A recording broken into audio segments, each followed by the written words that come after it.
Students, a very good morning. This is Dr. Sanjana Sharma from the Department of English.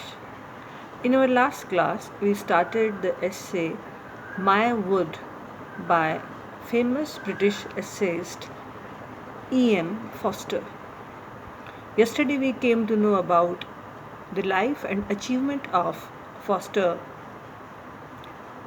We discussed that Forster is not only an essayist but also a novelist, a literary critic, a broadcaster of fame.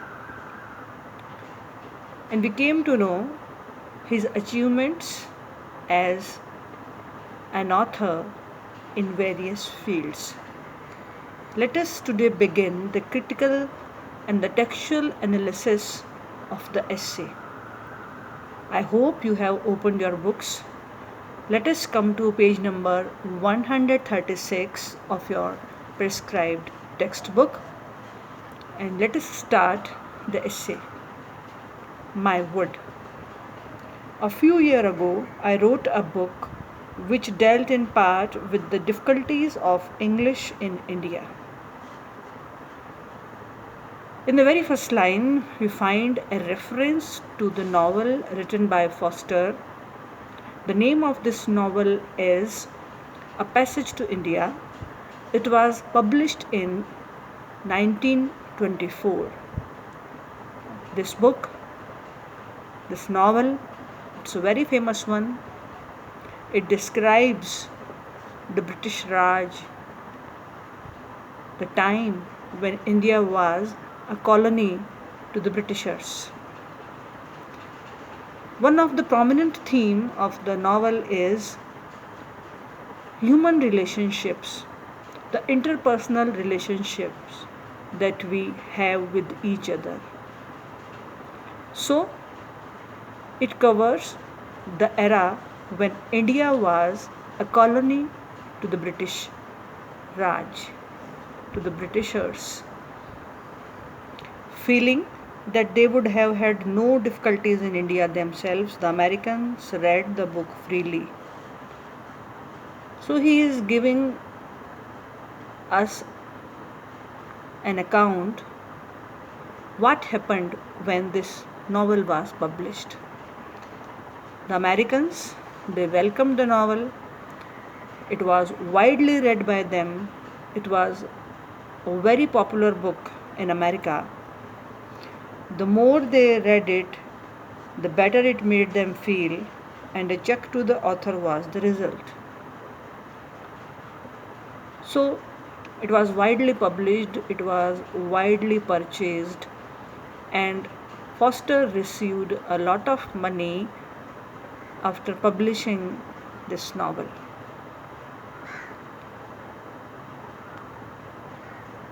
I bought a wood with the check. So when Forster received a lot of amount after the publication of this novel, A Passage to India, he purchased a wood. What is a wood? Wood is that piece of land that is covered with trees. It is smaller than a forest. It is not a large wood. It contains scarcely any trees and it is intersected, blasted by a public footpath. So this wood,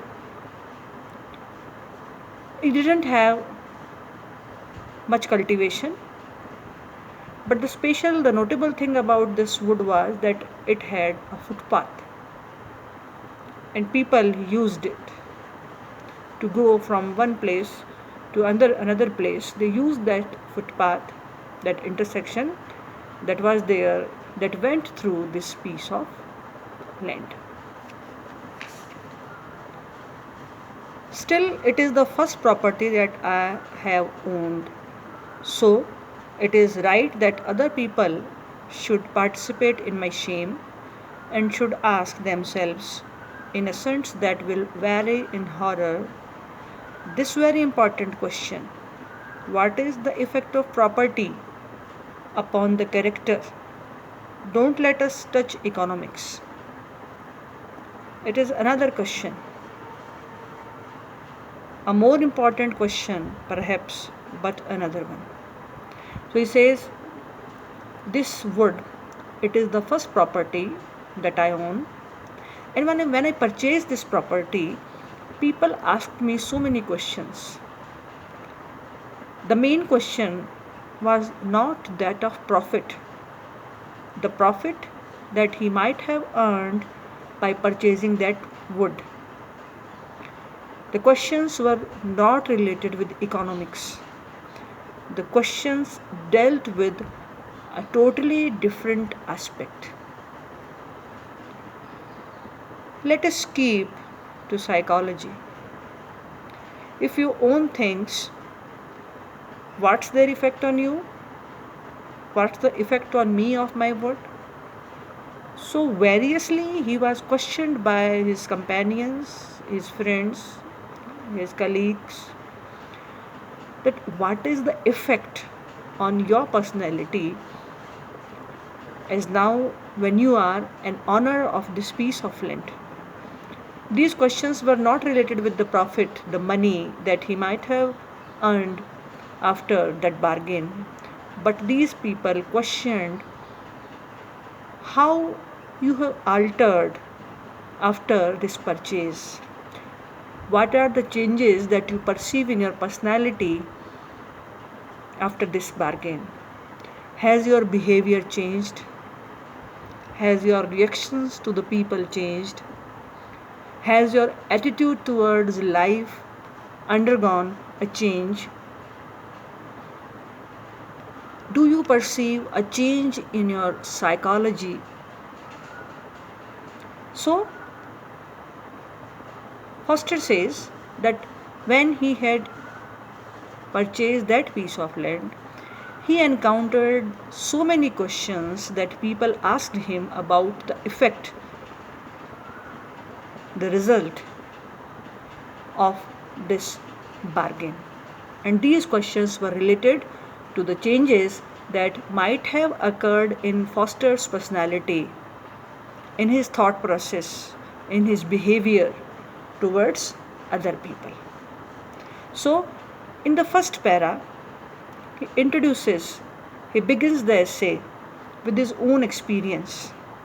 As I told you yesterday, this is a personal essay, but it also delineates the effects that personal experiences have, and they include in themselves a universal appeal. So, this much for today. Tomorrow, we will continue the textual analysis of the essay. Thank you very much, students.